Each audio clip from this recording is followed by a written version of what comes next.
नमस्कार, मैं हूं प्रिया आसीजा और आप देख रहे हैं आपका अपना चैनल भिवानी हलचल। मंगलवार को जिला शिक्षा अधिकारी ने शहर के विभिन्न कोचिंग सेंटर्स और ट्यूशन इंस्टीट्यूट पर छापेमारी की। आपको बता दें कि हाल ही में प्राइवेट स्कूल वेलफेयर एसोसिएशन द्वारा अवैध रूप से चल रही इन अकेडमीज को बंद कराए जाने की पुरजोर मांग की गई थी, जिसके बाद जिला उपायुक्त के आदेशों पर कार्रवाई करते हुए स्कूल टाइम में चल रही अकेडमीज पर छापेमारी की गई।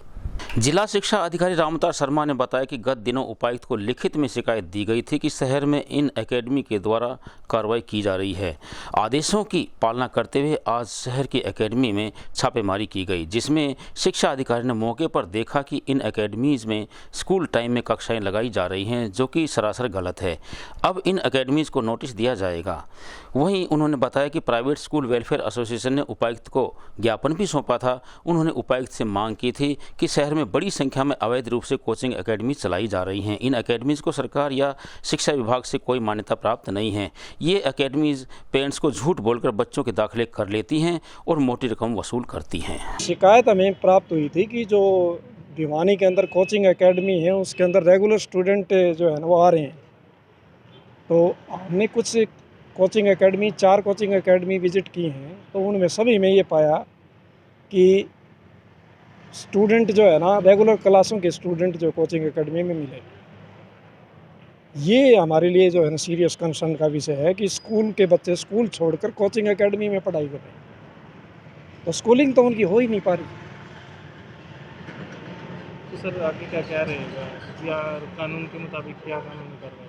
हमारे लिए महत्वपूर्ण ये है कि हम स्कूलों को नोटिस जारी करेंगे। कोचिंग एकेडमी तो जो प्राइवेट संस्थाएं हैं, ठीक है, स्कूलों को लेटर जारी करेंगे कि आप स्कूल टाइमिंग में ये बच्चे कोचिंग एकेडमी में जा रहे हैं, तो आप इनकी अटेंडेंस किस बात की मार्क कर रहे हैं?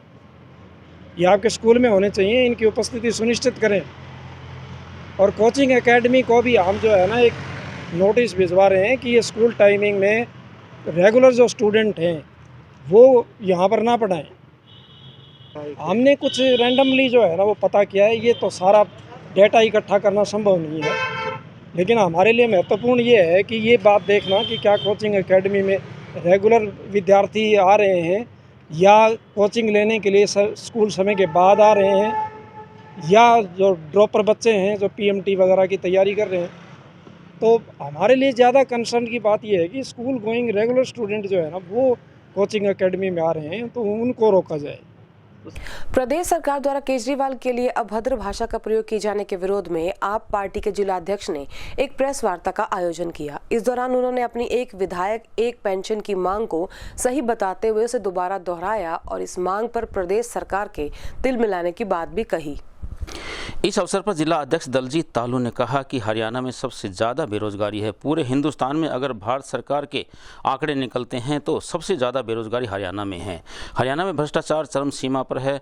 हर निगम में भ्रष्टाचार हो रहा है, उस पर लगाम नहीं लगा पा रहे हैं। स्कूलों का बुरा हाल है, एक भी स्कूल को बेहतर नहीं कर पाए हैं। सेंट्रल जोन मीडिया प्रभारी राजा चांगिया ने अपना बयान देते हुए कहा कि यदि खट्टर साहब हमारी मांग को मानकर एक पेंशन का कानून लागू करते तो उससे बचे करोड़ रुपए की मदद से अपने बचपन के स्कूलों को बेहतर कर पाते। हमने हमारे सांसद साहब ने 2-3 दिन पहले पेंशन 1 MLA कई बार हमें खट्टर साहब को बोल दिया था, तो क्योंकि हमने ये काम पंजाब में कराया है।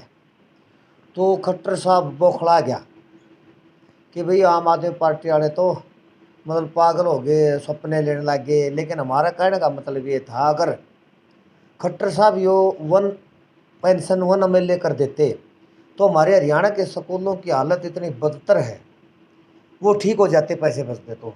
और 2 दिन पहले अपने खट्टर साहब अपने बचपन के स्कूल में आए थे डोबाली में। उस स्कूल के मैं आपको फ़ोटो दूंगा, इतना बुरा हाल है। वो अपने बचपन के जो पढ़े हुए स्कूल उसको भी अच्छा नहीं कर पाया। तो इसके बारे में हमने आज यो प्रेस कॉन्फ्रेंस करी है।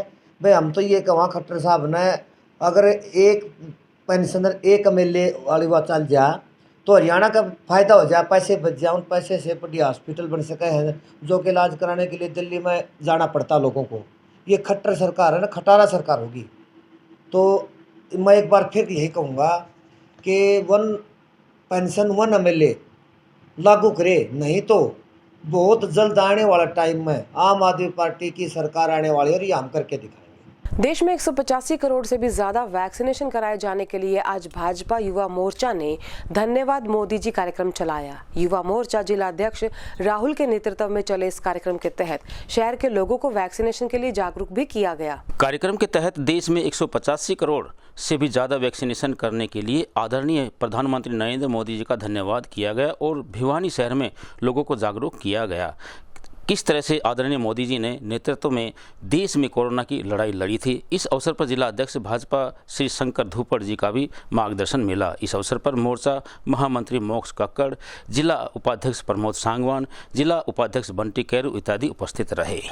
आज़ादी का अमृत महोत्सव मना रही है और उसी के नाते से 7 अप्रैल से लेके 20 अप्रैल तक जो है ये भारतीय जनता पार्टी हरियाणा ने कार्यक्रम लिए हैं। अलग अलग दिन अलग अलग मोर्चे और प्रकोष्ठों के द्वारा ये कार्यक्रम किए जा रहे हैं। आज सुबह 11 बजे से लेकर सायं 4 बजे तक युवा मोर्चा पूरे प्रदेश में डिस्ट्रिक्ट हेडक्वार्टर्स पर लोगों को जागरूक कर रहा है, लोगों को बता रहा है कि मोदी जी ने 185 करोड़ वैक्सीनेशन लगाने का काम किया है और अगर मोदी जी नहीं होते तो ये कार्यक्रम सफल नहीं हो पाता और बहुत बड़े स्तर पर कैजुअलिटीज होती, उससे बचा जा सका है ड्यू टू मोदी जी।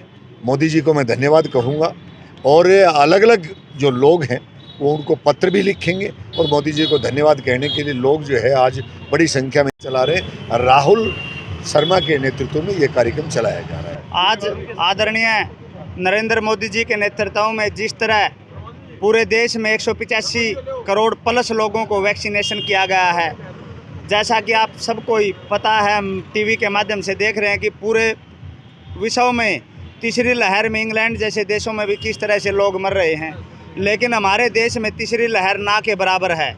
इसका एक ही कारण है कि आदरणीय मोदी जी के नेतृत्व में पूरे देश में हम सब ने जो वैक्सीनेशन करवाया और अन्य लोगों को भी करवाया, जागरूक करने का जो काम सरकार ने किया है।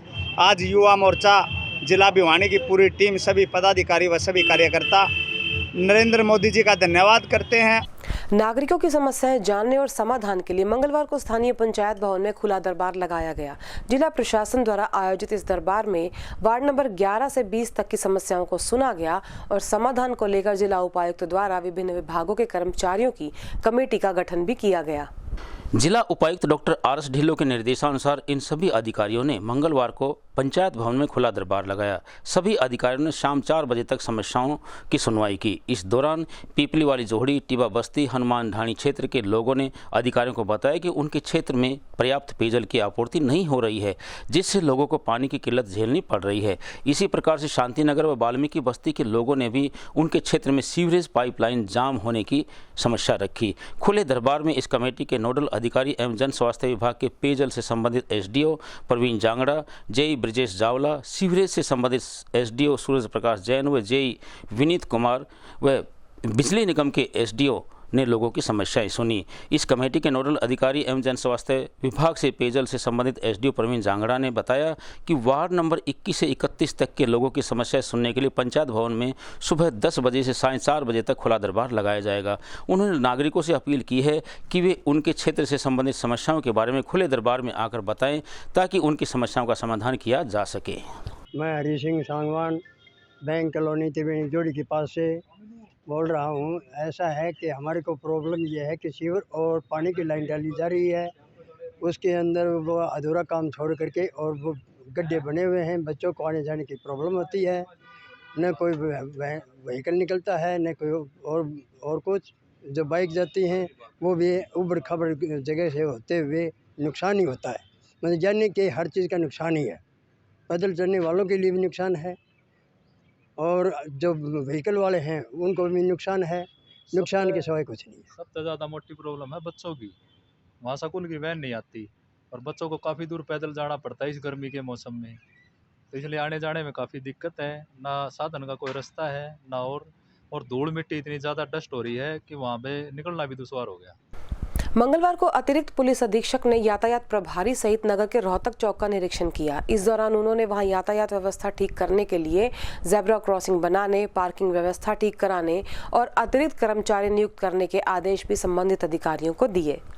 अतिरिक्त पुलिस अधीक्षक भिवानी के द्वारा जिला यातायात प्रभारी निरीक्षक श्री भगवान, प्रबंधक थाना औद्योगिक क्षेत्र भिवानी व प्रबंधक थाना सिविल लाइन भिवानी को सख्त निर्देश दिए हैं कि रोहतक चौक पर किसी भी प्रकार से अनावश्यक रूप से कोई वाहन खड़ा न हो और यातायात व्यवस्था को सुचारू रूप से चलाकर किसी प्रकार से जाम की स्थिति उत्पन्न न हो। वहीं प्रबंध यातायात प्रभारी निरीक्षक श्री भगवान को रोहतक चौक पर अतिरिक्त यातायात पुलिसकर्मी लगाने के निर्देश भी दिए गए। इसके साथ ही रोहतक चौक पर नो पार्किंग में खड़े वाहनों के लिए एक क्रेन को भी वहां पर तैनात करने के निर्देश दिए गए हैं।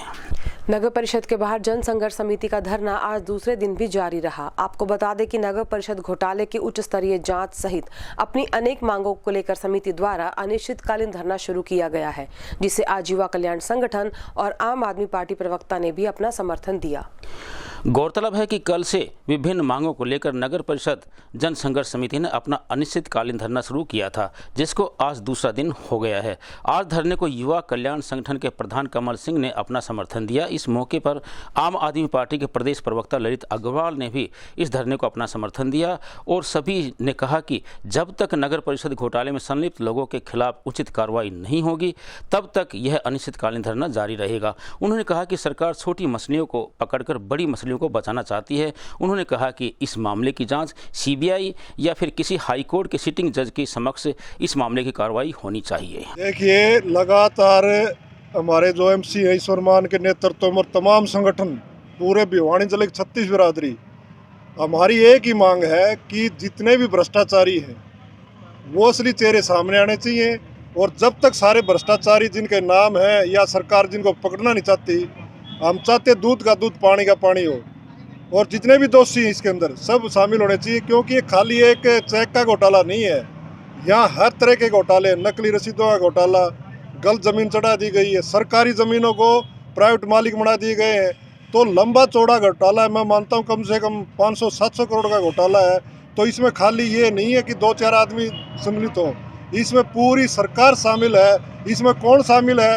अगर ये कहता है मुख्यमंत्री कि हम जीरो टॉलरेंस पर काम कर रहे हैं तो उसकी बात को साबित करके दिखाओ, जिनके नाम है उसकी जांच कराओ। खाली एक विजिलेंस से जांच कराने से क्या था? हम कहते सीबीआई से जांच हो या कोई सीटिंग हाईकोर्ट का जज उससे जांच हो। हम यहाँ बैठे हैं और पूरी भिवानी की आवाज़ है, ये जो बैठे हैं उनकी नहीं, पूरी भिवानी की आवाज़ है कि जब तक दोषियों की गिरफ्तारी नहीं होगी, रिकवरी नहीं होगी, ये धरना बराबर जारी रहेगा।